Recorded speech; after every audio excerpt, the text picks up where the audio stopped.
All right, thank you for watching today. This week, we read Nihilism by Father Seraphim Rose. And the subtitle here is The Root of the Revolution of the Modern Age. So, pretty interesting thoughts on this ideology of nihilism and how it is the source of a lot of the struggling for meaning that we see today. And then, ultimately this collapse of what we deem, a normal society. And you could attribute a lot of this to nihilism, and he goes through a pretty good defense of why that is a likely answer. And then also attacking nihilism as a philosophy and the absurdity in it, which is, it's not that hard to see the absurdity in nihilism, but I think he attacks it in a very mechanical way that I think Funky said this. He said, if you have anybody who is under this presupposition of nihilism, if they really, looked at this with an open mind, I think they would find that they can't really justify any of the things that they claim to believe. So with that, I'll give some overall thoughts on the book. So I said I think it is very good. It is very successful attack of nihilism, and a reason to at least believe in something. It's a good defense of absolute truth and things like that. And where I think it fails, right, is we see some, I would say some mischaracterizations of at least Nietzsche's ideas.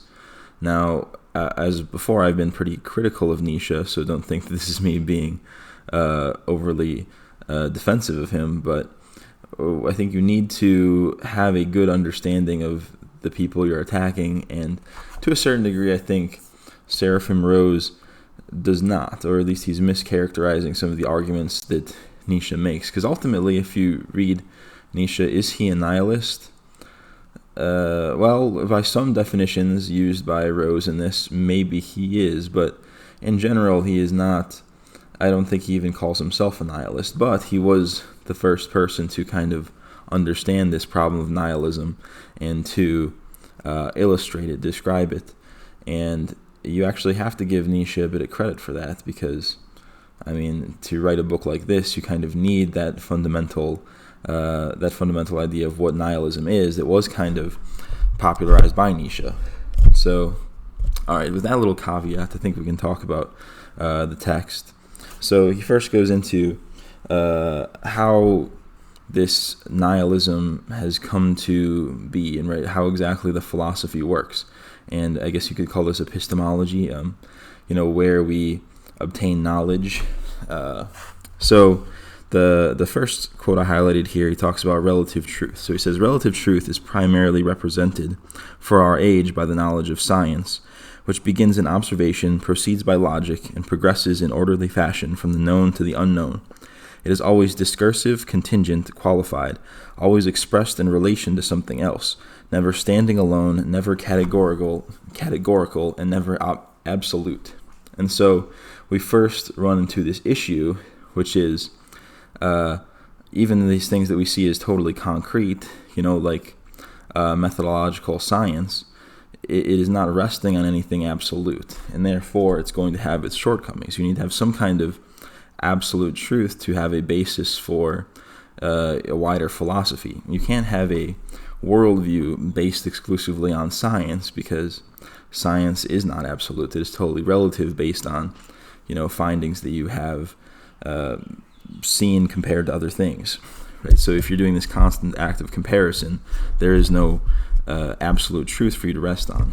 And then a quick comment by Cassius. He says, Nietzsche's writings constantly denounce nihilism, and he is always trying to find greater meaning in things.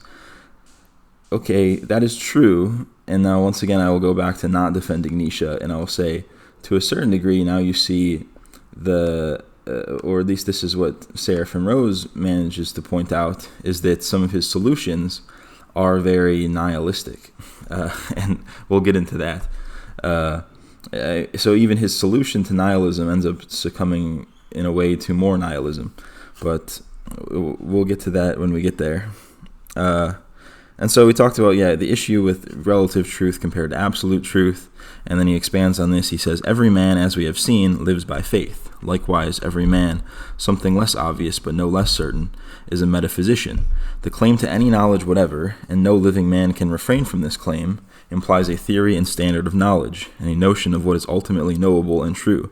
This ultimate truth, whether it be conceived as the Christian God or simply as the ultimate coherence of things, is a metaphysical first principle, an absolute truth. But with the acknowledgement, logically unavoidable, of such a principle, the theory of the relativity of truth collapses, it itself being revealed as a self-contradictory absolute.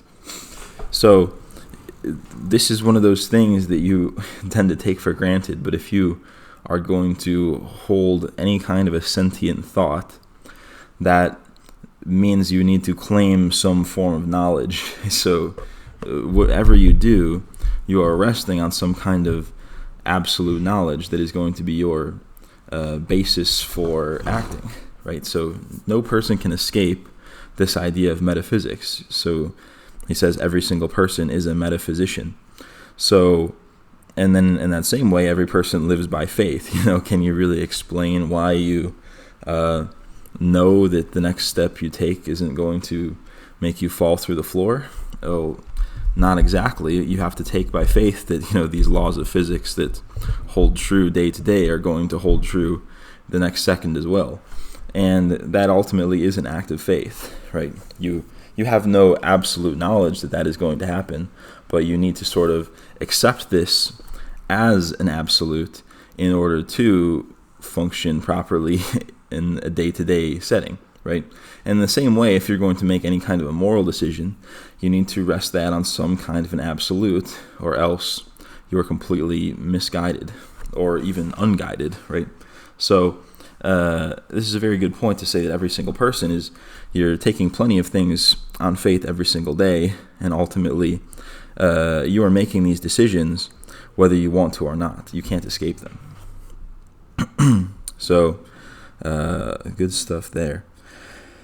Next, he goes on to say, all philosophy presupposes, to some degree, the autonomy of ideas. Philosophical materialism is, thus, a species of idealism. It is, one might say, the self-confession of those whose ideas do not rise above the obvious, whose thirst for truth is so easily assuaged by the science that they make it into their absolute. So this is really interesting, because if you look at this idea of materialism, right, a purely material view of reality, that is just taking the material as absolute, right? Say this is the absolute, is that there is nothing besides the material. But to take that as an absolute is a massive step in logic. And he says ultimately this is sort of the belief of a non-critical mind, right? A person who is going to take things purely at face value, purely at the material, that is not using critical thinking. And that is, if you are satisfied by that kind of an answer, if you're satisfied by this purely material scientific view of the world, then you're actually, not, so you might think that the critical thinker is the scientist. It's actually quite the opposite. The critical thinker is the person who's going to accept the material world at face value, right? Because there's really nothing to justify that. You're taking an absolute truth from the material, whereas somebody else is going to have the more critical idea and say that absolute truth could be beyond the material. Funky says, solipsism is the gay cope argument against everyone believing in some sort of truth. The ultimate Reddit philosophy. Yeah, I'm not even going to go there. I mean, who's an unironic solipsist? That's that's just so, I wouldn't even call it cliche. It's gay. Yeah, it's a gay cope. That's what it is. All right. So, yeah, to be critical, you need to be critical of this materialistic idea itself. So that's his chapter on the question of truth, and I think that mostly highlights, how do we find truth? What is this absolute? And the necessity of an absolute, right? You need this. Otherwise, you're just going to be, making assumptions and turning non-absolutes into absolutes, right? Like we said earlier, if you say that reality is purely material, that's an absolute statement. And that is going to be no more or less true than saying reality is not purely material. So if you use some kind of scientific argument, it all collapses based on the fact that your logic has no absolute basis. Okay, so now he goes into these different stages of nihilism. The first being liberalism, which is great that we finally get somebody talking about this clear connection between liberalism and nihilism. And some people might think that, he's kind of jumping the shark here, but no, he lays it out very well in how liberal thought is rooted in nihilism, because liberals really don't hold strong convictions in anything. So, going outside of the book here, if you kind of look at the history of liberalism, if you kind of look at, Protestant America and how we got from 1776 to today, you see it's kind of due to this, you have this kind of Christian society, but more and more it becomes a belief without any consequences. So it's like you can believe in God, but all of the more consequential aspects to that belief you kind of start to ignore. It's like we believe in the Christian God, but we're not going to follow this teaching because that's a little extreme. We're not going to follow this teaching because it's a little extreme. And then, the biggest case of this in the last 50 years is sort of, liberal America being accepting of gay marriage finally, right? You see, you have all these, this is a supposedly Christian nation, right? And even Christians now, you're seeing Christians are beginning to accept gay marriage because they just want this dressing of religiosity without any of the consequences. They just want to, feel good and be free, and that's going to be their views on religion, right? And maybe that's not the best description, but he goes into it very well. So he says, the liberal still speaks, at least on formal occasions, of eternal verities, of faith, of human dignity, of man's high calling, or his unquenchable spirit, even of Christian civilization, but it is quite clear that these words no longer mean what they once meant. No liberal takes them with entire seriousness. They are, in fact, metaphors, ornaments of language that are meant to evoke an emotional, not an intellectual response, a response largely conditioned by long usage, with the attendant memory of a time when such words actually had a positive and serious meaning. No one today who prides himself on his sophistication, that is to say very few in academic institutions, in government, in science, in humanist intellectual circles, no one who wishes or professes to be abreast of the times, does or can fully believe in absolute truth, or more particularly, Christian truth.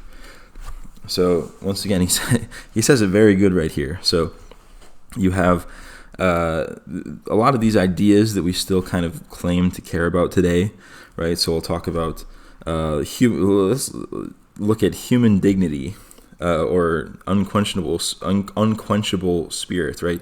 We kind of have this a universal idea of human rights based in human dignity, but what actually does that mean? And its true meaning has been so lost in the fact that because it is so vague, it can be totally warped, right?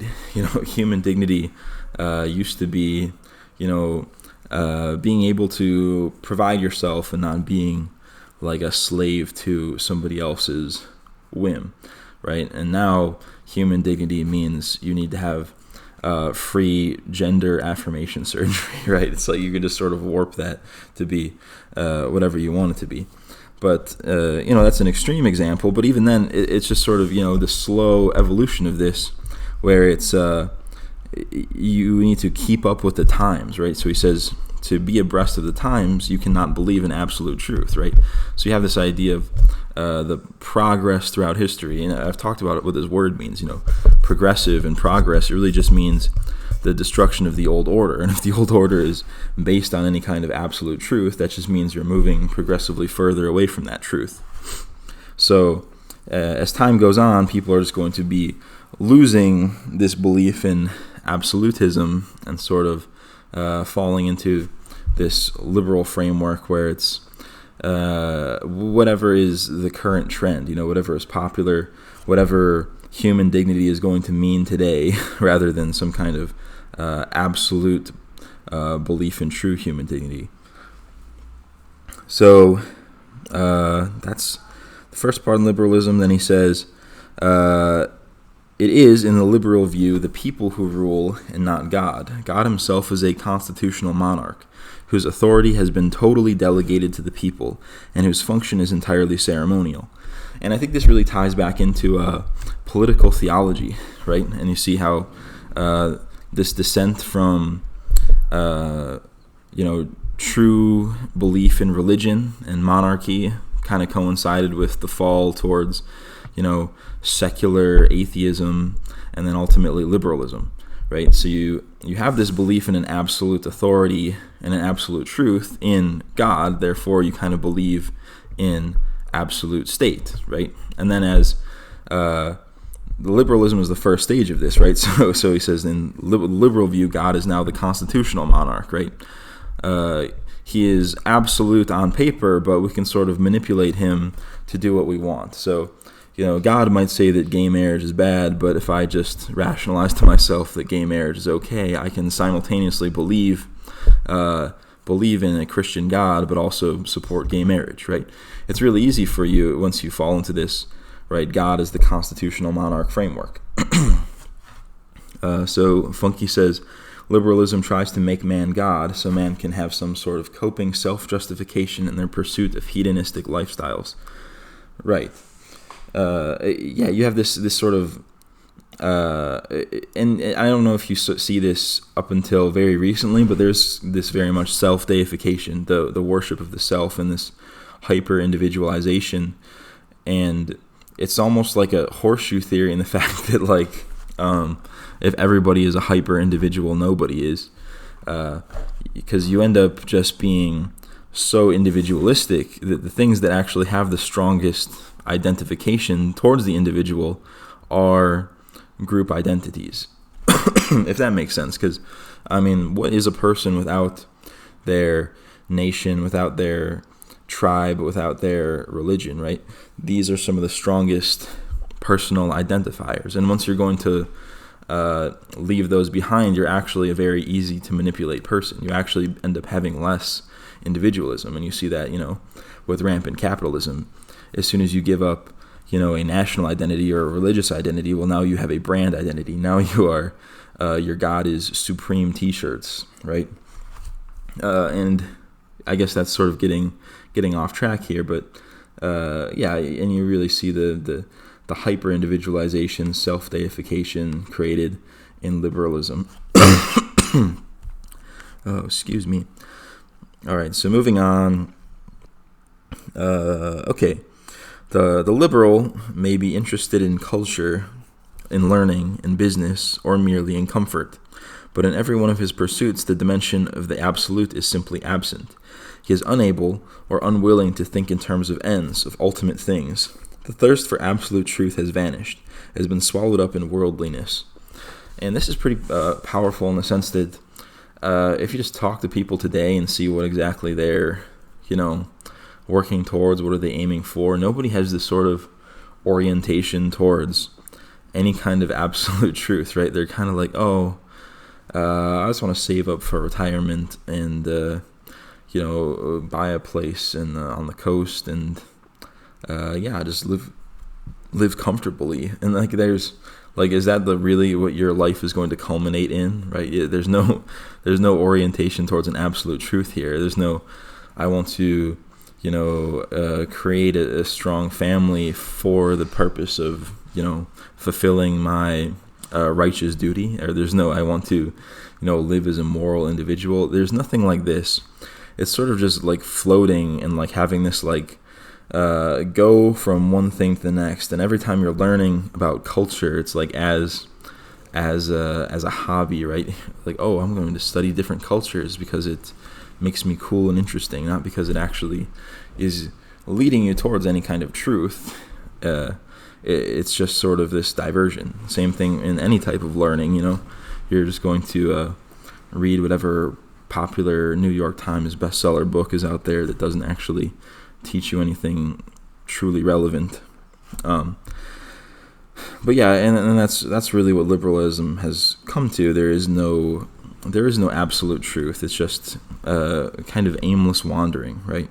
And I think that is sort of where that ends up becoming the biggest weakness of liberalism, and that's what brings us to the next stage, which is realism, right? So he talks about liberalism versus realism. Now, realism is sort of the end game, the final stage of this liberalism, whereas rather than, nominally believing in these absolute truths, but not actually believing in them and not actually following them, not holding on to the consequences of these beliefs, you are now going to reject those. You're going to explicitly reject absolute truth, right? You're going to say that there is no God. You're going to say that reality is purely material. Basically the realist is the secular atheist, and he often compares this to the Soviet, right? The ideal Soviet man who is purely scientific, without God, without any of that holding us down, and purely aware of this endless class struggle. So Funky says the amount of Americans in their 20s plus 30s who have no ultimate longing beyond drinking on the weekends is scary. Yeah, it's like you don't have any. It's like, is this really how you want to live your life? It's kind of, I don't know. Yeah, it's just depressing more than anything. And for many, their strongest identification is with a sports ball team. Very true. You have more loyalty to the Yankees than to the actual Yankees, like America, But that's a whole separate thing. But now talking about realism, he goes in to say, the motives of the realist are, in fact, not pure. He claims to know what, by his own theory of knowledge, cannot be known. We have seen that the denial of absolute truth is itself an absolute. And if he does so, it is because he has an ulterior motive, because he places some other worldly value above truth. So, getting a little bit ahead of ourselves, but when he talks about this absolute truth, right, the realist is an explicit denial of absolute truth, which is a pure contradiction to itself, because, right, that is in itself an absolute truth. So the realist's whole wide philosophy completely falls apart. And so Rose claims that this is going to be because of an ulterior motive, because truth is actually not that important beyond something else. So there's actually going to be this this goal behind the realist to shape the world in a certain way in this explicit denial of absolute truth, right? So it's not because you're actually trying to be intellectually honest and trying to find the truth, but because you have this false belief in the way that the world is supposed to be. All right, so I didn't want to talk too much about realism because I think we kind of do that all the time. I mean, yeah, we understand that secular atheism is bad, and that it's just a contradiction, right? I mean, in that single phrase, you kind of have destroyed the whole philosophy itself. But we can talk a bit more about this vitalism, which is kind of interesting. I don't think he does a great way. He doesn't do a great job of explaining what exactly this vitalism is, but it is kind of, I don't know, I see it kind of closely related to liberalism and the fact that it's like after you have moved to this realist stage of society, right, the secular atheism, then people are totally empty, right? So they now have nothing. They're just kind of like floating in the ether. They have no will to live. They have no purpose. So they start trying to find that purpose, but because they're so conditioned to not find like true absolute truth, they just go to these inconsequential diversions that kind of give them some comfort, right? So the vitalist is like the astrologist, the Wiccan, what's another good example of this? The person, they're gonna say, I'm spiritual but not religious. It's like, okay, so you're just an idiot. Okay. Or the people that's like, oh, I'm a Buddhist now. I believe in meditation and reincarnation. Yeah, so basically you believe in some form of religion with absolutely zero consequences. So it's saying, oh, so you believe that like whatever you do, it totally doesn't matter, and the world is all sunshine and rainbows, and ultimately this life is meaningless still. So you may as well just be like, it's like a positive atheist. It's like you, rather than being like a doomer, you're like just a blissful idiot type nihilist.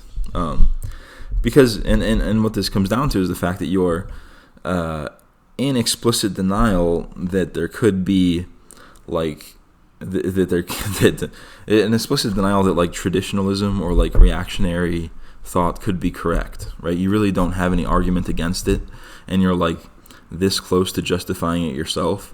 You just can't do it because you've been so conditioned against it. And I guess that's sort of my theory, but I think you'd be hard pressed to find a better characterization than that. Okay, so he talks about this positivism, and he kind of blames Nietzsche for a lot of this. So he says, the falseness of an opinion, said Nietzsche, is not for us any objection to it. The question is, how far an opinion is life-furthering, life-preserving? When such pragmatism begins, nihilism passes into the vitalist stage, which may be defined as the elimination of truth as the criterion of human action, and the substitution of a new standard, the life-giving, the vital.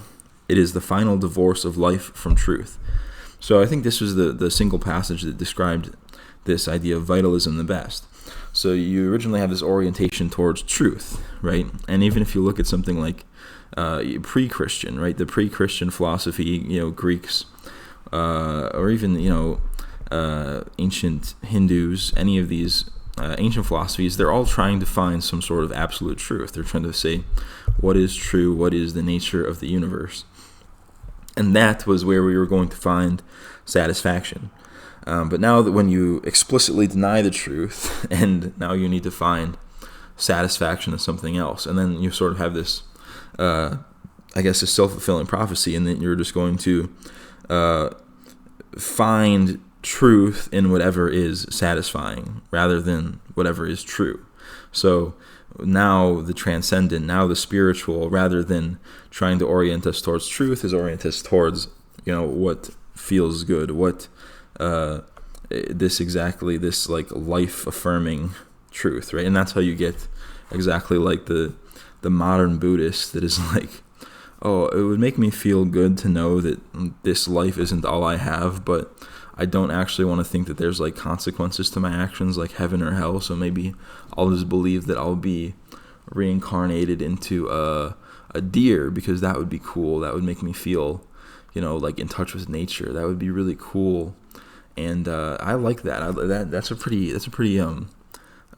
satisfying belief to me. And I'm just going to choose to believe that because it makes me feel good, not because it actually has any truth into it, not because it has any truth in it, not because it has any orientation towards the absolute.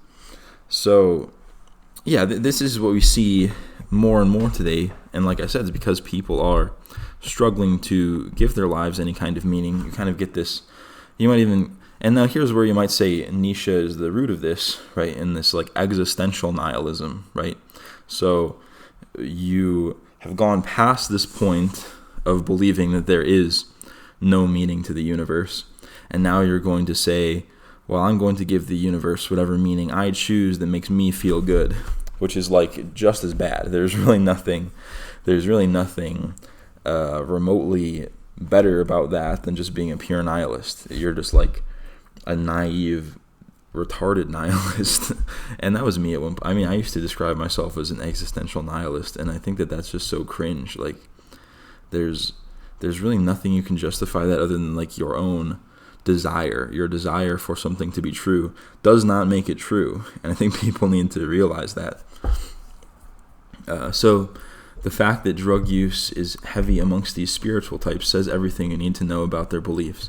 Yeah, and actually I think in the Keith Woods video on this very book, he mentioned something about the vitalist being like the person that searches for religious truth through like drugs, right? They're like, oh man, I actually saw God when I was on DMT. It's like, okay, there's really, once again, it's like you claim that this is some sort of like enlightenment, but it's really just you did what made you feel good because you're degenerate, and then you try to justify it roundabout and say that this is some spiritual truth when really it's not. Whereas like the true spiritual truth is going to be the truth, like it is absolute, and we can do our best to come to this truth, and is not going to be by just doing whatever we want and seeing where it takes us. So yeah, that's a good point, talking about this, the drugs aspect to this. That is something that is worth bringing up. All right, so that was vitalism. Okay, then so he goes through the 3 stages, and then the last one, I didn't really want to go into this, but he calls it the nihilism of destruction. I didn't have any quotes saved from this chapter, but it's kind of strange because, I mean, he says that, you know, the culmination of nihilism was in the the Third Reich, right? It's the Nazi Germany, and this is, I said this in the chat. I mean, this is somewhat of a immature take, or just like uninformed, to say that the only thing driving the Nazis was like an appetite for destruction and the explicit denial of truth. I mean, if anything, they were looking for the truth and fell somewhat short. I mean, you could look at somebody like Evola, who basically says the Nazis didn't go far enough, right? They weren't absolute enough. They weren't reliant on like a true religious type of view of the world. They were still kind of in this cult of the individual, this cult of fitness, and like and when I say the cult of the individual, I don't mean that they weren't collective, but it's sort of like, this mutual beneficial relationship between the individual and society, right? The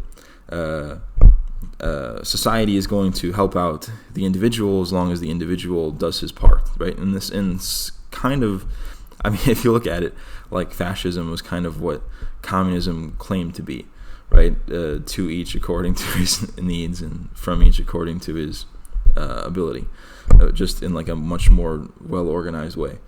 But I mean, that's sort of a simplification, but you guys know what I'm saying. So it still was this sort of, semi-material view of reality. I mean, and there's a lot of different quotes from the Nazis, like about their views of religion, but you could say that they were leaning towards the secular side. I mean, they kind of had this worship of like the Volk, right? The people, which once again is sort of a materialistic view. If you're going to say that it's like a spiritual genetic kind of link, that's still not going all the way towards like an absolute belief in like God, right? So I think you could say that, if anything, the Nazis were guilty of like vitalism. But then you look at, the Soviets. He also said the Soviets were an example of nihilism of destruction, and I think this is a better characterization. And maybe because I'm biased, I don't know. But if you look at the actual Soviet philosophy, I mean, they were explicitly atheist.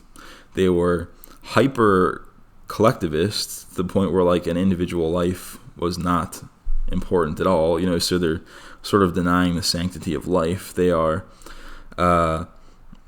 very much anti-truth, right? They are not at all oriented towards the absolute. They don't really care about any kind of spiritual ultimates. They are just merely viewing reality as material and people as like a resource in order to create some kind of material abundance, and that is their ultimate goal.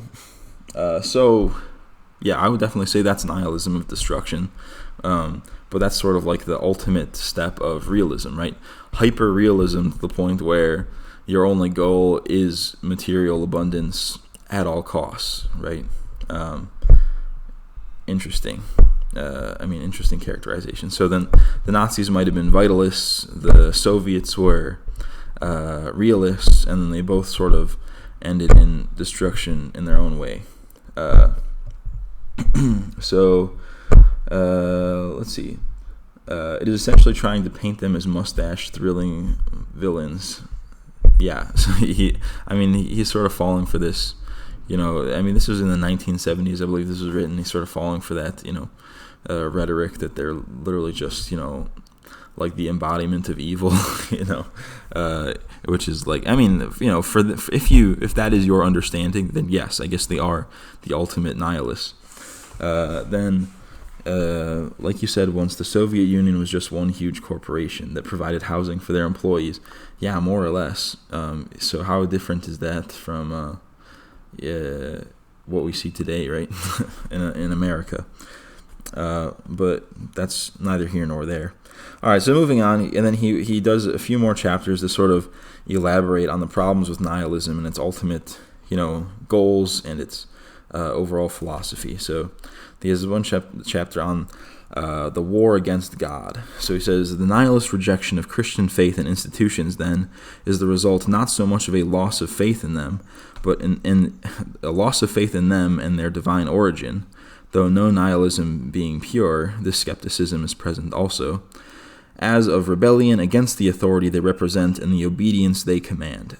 So this is the main thing that you see with people is people who are like in denial of Christian faith. They do it because they're like, oh, the church is oppressive and racist and sexist and homophobic and all of these things, and they're going to attack it based on its authority. They just don't like being told what to do, and they're never going to attack it on any kind of spiritual grounds. They're never going to like give you like a theological justification. They'll just say, oh, who could possibly believe in magic sky god? It's like, okay, that's a really mature take, and so it's really just more so rejection of authority, denial of authority, rather than denial of absolute truth. It's also a denial of absolute truth, but that's not where their rationale is coming from, right? It's sort of this, it's a means to an end, because really they just want to be free from all, collective chains. They want to be able to do whatever the hell they want because it feels good, right? So you have this nihilist war against God, right? They deny God for all of the reasons said, and they don't really give a compelling argument other than, we're going to let you do what you want, and the church isn't, so therefore we're cooler. And they definitely won that battle. They historically, at least. So yeah, they got some better marketing. And then the next chapter was on the worship of nothingness. So if you stop worshiping God, or even any kind of perception of immateriality, what are you worshiping now? So then it ultimately means you're worshiping nothing. Not to say you are not worshiping, but you are actually worshiping this concept of nothing. So then he says, nihilism, in a word, owes its whole existence to a negation of Christian truth. It finds the world absurd, not as a result of dispassionate research into the question, but through the inability or unwillingness to believe its Christian meaning. So once again, you see this. It's almost like a daddy issues kind of thing. It's like you're so against this perceived oppression that you are going to deny any kind of truth within that, right? You're so hung up about this Christian God and the beliefs of the church existing that you are just going to deny it without any kind of intelligent analysis. You're not going to offer any compelling alternative. You're just saying, we are not you. We are not believing in this absolute because we reject that absolute, and therefore we replace it with absolutely nothing. We are going to be a negation of your existence rather than a creation of anything positive. And they'll try to this is what it is at a metaphysical level, and they will try to supplant some kind of positivity here. Like they'll say, well, actually, we're humanists. We believe in human and once again, we say this these things like human dignity ultimately don't really mean that much in the face of no absolute truth, right? And so they'll make these claims and try to form a positive conception of their belief system, but ultimately it's just a negation, right? They're just trying to move away from the old order. And speaking of the old order, he moves on and talks about that. So when he talks about this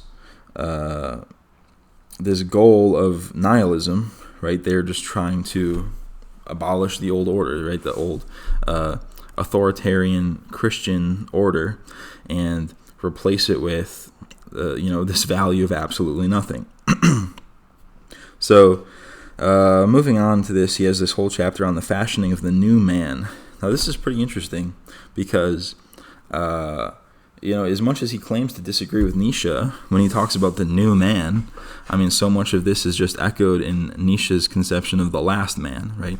So, for how much he disagrees with Nietzsche, or at least claims to, they come to the same conclusion of what, this nihilistic path of humanity is going to get us. So he says, what more realistically is this mutation, the new man? He is the rootless man, discontinuous with a past that nihilism has destroyed, the raw material of every demagogue's dream, the free thinker and skeptic, closed only to the truth, but open to each new intellectual fashion, because he himself has no intellectual foundation. The seeker after some new revelation, ready to believe anything new, because true faith has been annihilated in him. The planner and experimenter worshipping fact, because he has abandoned truth, seeing the world as a vast laboratory in which he is free to determine what is possible. The autonomous man, pretending to the humility of only asking his rights, yet full of the pride that expects everything to be given him in a world where nothing is authoritatively forbidden. The man of the moment, without conscience or values, and thus at the mercy of the strongest stimulus. The rebel, hating all restraint and authority because he himself is his own and only God. The masked man, this new barbarian, thoroughly reduced and simplified, and capable of only the most elementary ideas, yet scornful of anyone who presumes to point out the higher things in the real complexity of life. And that's one of the best passages ever. I mean, this is, just read that and try to deny that this is exactly what we have. And, they'll spin it and try to make it seem like this is a good outcome, but it's not. I mean, this is the masked man is just depressing. And there's been plenty of analysis on that, so I'm not going to go too deep into, this analysis of the masked man, but ultimately you're seeing this more and more, in the soy boy consumer. I mean, it really is just the last man or the masked man incarnate. I mean, they're becoming a caricature of what they have been told to be. So then the last chapter is sort of beyond nihilism. So sort of, once again, extrapolating on the goals of nihilism and what comes next here. So he talks about these goals of nihilism. This is a pretty interesting one. And he actually, I think here he's quoting Dostoevsky. I'm not sure which book. I want to say Brothers Karamazov. I haven't read it, but it makes me want to read a lot more Dostoevsky. He says, everything will be new. Then they will divide history into two parts, from gorilla to the annihilation of God, and from the annihilation of God to the transformation of the earth and of man physically. So, yeah, we are sort of in the creation of a new era, right? The era before and after the death of God. And I think if Nietzsche did one thing good, it's he was very good at articulating this idea of the death of God. And a lot of people, misconstrue that as him condoning it. They're saying that it's a good thing. No, but he recognized that it did happen and that, society as a whole killed God, right? They totally abandoned this idea, and we need to recover from that. We have blood on our hands. What are we left with?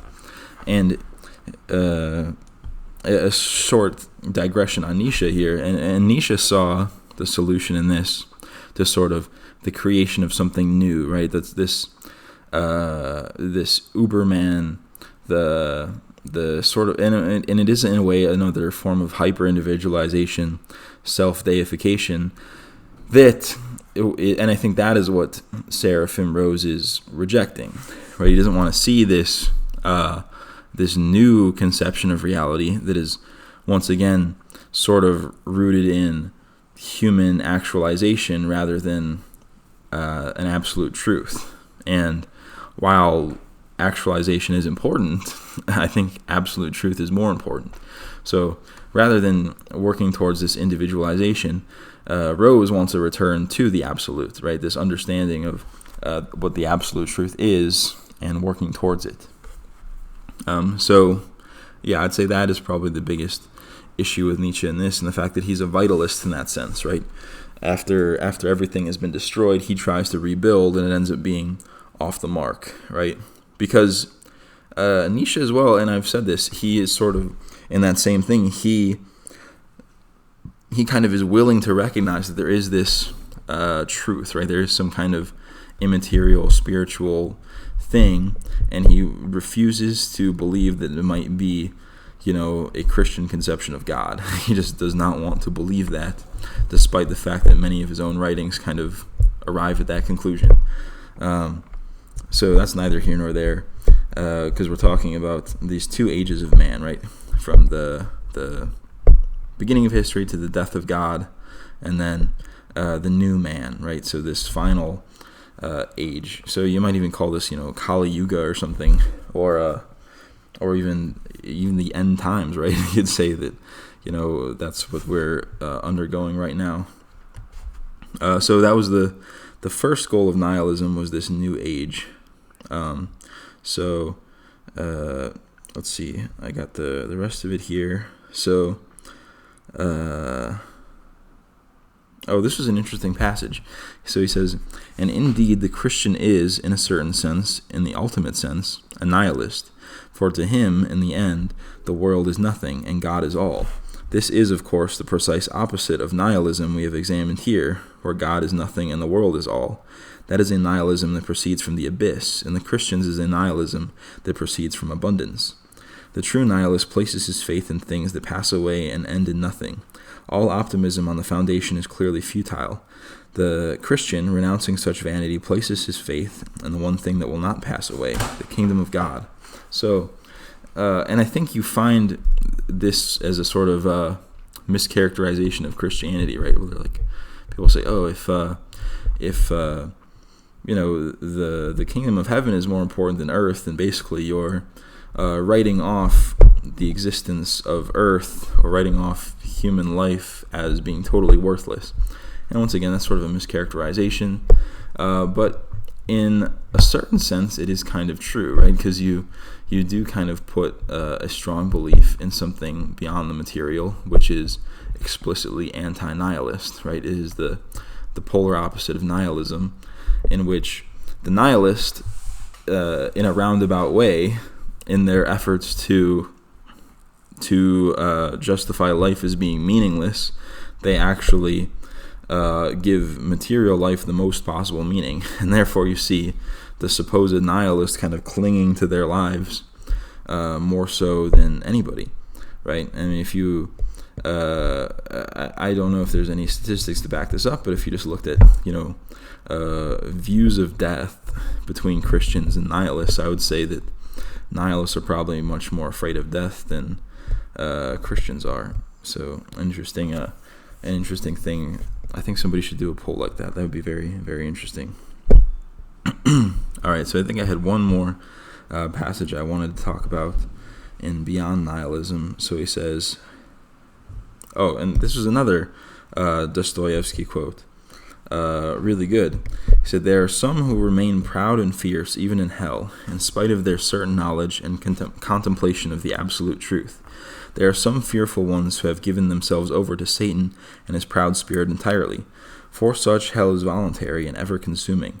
They are tortured by their own choice, for they have cursed themselves, cursing God and life, and they cannot behold the living God without hatred, and they cry out that the God of life should be annihilated, that God should destroy himself and his own creation, and they will burn in the fire of their own wrath forever and yearn for death and annihilation.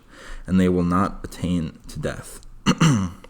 So, really, I mean, pretty brutal actually, but this is really worth thinking about, because at the very least, if you're going to have any kind of philosophy, don't make it so, I mean, this is almost Pascal's wager, right? If you're gonna, don't make it so explicitly anti-God that if there was a God that you would hate him, right? If you, because like you imagine, I mean, he's like describing someone like, I don't know, like Richard Dawkins. Like imagine he shows up at death and he meets God. He would be so angry that God existed, right? He wouldn't be like relieved. He wouldn't be like, oh, that's awesome, I'm glad that I was wrong.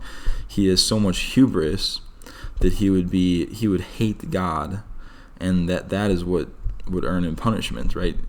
And you see the fact that, you know, many people sort of mischaracterize hell, right? You think that hell is just punishing the evil. Well, it's punishing those who are going to reject God, and if you can look God in the face and reject him, then yeah, you probably deserve hell. And I think most people want to believe that God exists, and they just can't bring themselves to do it. Whereas there's plenty of people that just truly don't want him to exist, and those people, I mean, they're kind of evil, right? That's sort of an evil thing, to want meaningless, to want annihilation, to want total destruction, as opposed to people that genuinely want a meaning in life, and people that genuinely want to believe in an absolute truth.